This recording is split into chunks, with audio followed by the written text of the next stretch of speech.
Evolise, la solution de gestion et de facturation pour les TPE-PME présente. Sud Radio, c'est bon à savoir. 6h48 sur Sud Radio, c'est l'une des conséquences de la flambée des prix des carburants. Depuis quelques jours, vous êtes de plus en plus nombreux à vous poser la question de passer à l'hybride ou à l'électrique. C'est d'ailleurs ce qu'on peut constater sur la plateforme Le Bon Coin qui possède un onglet automobile. Bonjour Olivier Flavier.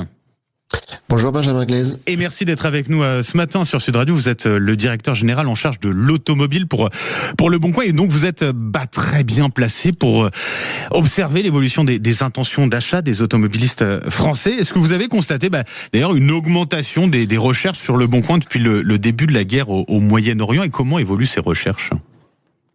Alors, les recherches, en occasion, elles sont toujours très importantes en France. Et effectivement, sur l'électrique, depuis le début du conflit au Moyen-Orient et l'augmentation du prix du carburant, on a des recherches qui ont augmenté de plus 70% par rapport à avant, uniquement sur l'électrique, ce qui est considérable. Donc c'est très significatif. Vous parlez de l'électrique, donc plutôt vers l'électrique que sur l'hybride, parce que quand on roule aujourd'hui en diesel ou alors en essence, on peut être tenté par l'un ou par l'autre. C'est plus l'électrique là que recherchent les Français sur Le Bon Coin ? Alors depuis un mois, ce sont les 70%, c'est sur la base des recherches de l'électrique. En revanche, on a une étude qui vient de sortir, qui est très intéressante sur les intentions d'achat des Français. Et les premières intentions d'achat, c'est l'hybride aujourd'hui. C'est-à-dire que la transition vers l'électrique, qui est requise en France et en Europe, elle se fait progressivement. Je vous rappelle que en occasion, vous n'avez que 3% des voitures qui sont vendus en 100% électrique en France chaque mois, donc c'est ou 3 ou 4%, donc c'est pas la majorité des voitures non plus, mais les recherches se font aujourd'hui aussi beaucoup sur l'hybride, et c'est d'ailleurs la première recherche que l'on a aujourd'hui en intention d'achat. Mais c'est ce qu'on voit d'ailleurs dans votre baromètre, vous en parliez, Énergie 2025 que vous venez de sortir. Vous l'avez dit, aujourd'hui la motorisation hybride, c'est la motorisation la plus recherchée sur Le Bon Coin. Alors, le plus recherché en intention d'achat, voilà, c'est ça. Exactement, en intention d'achat. Après, la conversion, c'est une autre histoire. Mais ce qui est intéressant, c'est de se dire que aujourd'hui, vous n'avez jamais eu autant de choix en motorisation que dans le passé. Ouais. Vous avez du diesel, de l'essence, de l'hybride, de l'électrique. Dans l'hybride, vous avez l'hybride rechargeable, non rechargeable, micro-hybride. Donc, vous avez un choix énorme. Le français ne bascule pas directement, en tous les cas, du diesel, qui était la majorité que l'on avait de motorisation, vers l'électrique. Et ça se fait progressivement. Ça veut dire qu'il y a des étapes intermédiaires, et l'hybride est d'une certaine manière une étape intermédiaire. C'est ce que vous constatez finalement. C'est exactement ça. C'est-à-dire que l'étape intermédiaire en général de la part des Français et des Françaises avant de basculer vers l'électrique, c'est de basculer vers l'hybride.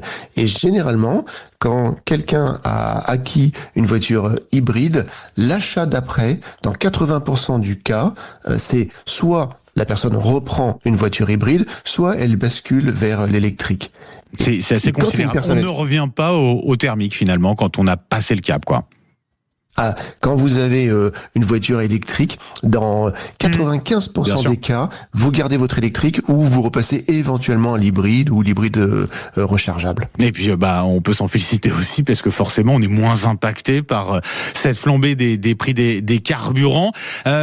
Du coup voilà, c'est une étape intermédiaire, le passage à l'hybride. Ça veut dire que on ne passe pas directement, pas forcément à l'électrique. Il y a encore des réticences importantes. C'est ce que vous montrez d'ailleurs avec ce baromètre que vous publiez. C'est quoi les principales réticences aujourd'hui pour passer à la voiture électrique ? La principale réticence, c'est l'autonomie, mais c'est logique. La première question qu'il faut se poser quand on veut passer à l'électrique, c'est quel est mon usage ? Et si c'est votre seconde voiture, il n'y a même pas de débat, l'électrique remplit tout à fait son rôle. Vous savez, les Français circulent en moyenne chaque jour 35 km. Donc, vous n'avez pas besoin d'une voiture diesel ou essence pour 35 km par jour. Donc, l'autonomie, la première limite. Et après, le temps de chargement, parce que ça change quand même votre usage. Quand vous voulez passer, vous voulez faire 500 km ou 700 km sur un trajet quand vous partez en vacances, c'est sûr que vous n'allez pas le faire d'une traite comme avant.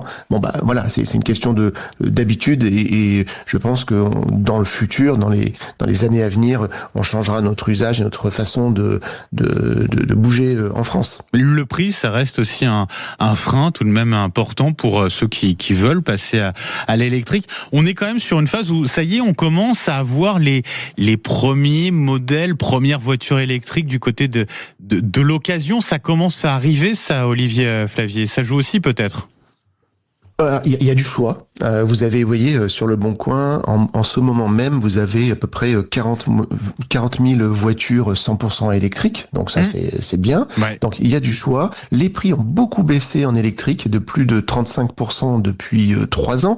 Donc aujourd'hui, vous êtes à un niveau qui est raisonnable. Et il y a une bonne nouvelle aussi, c'est que on s'aperçoit que les batteries électriques gardent bien leur capacité dans le temps. En voiture, ça n'a aucun rapport avec un téléphone portable.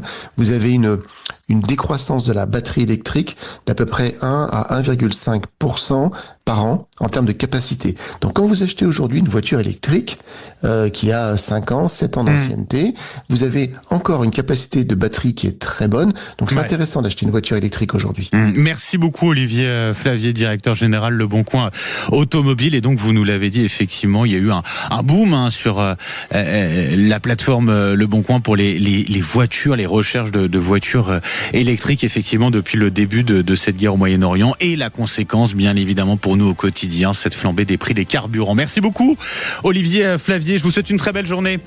Sud Radio, il est 6h55. On revient dans un tout petit instant avec Patrick Roger, le début du grand matin de Sud Radio. À tout de suite.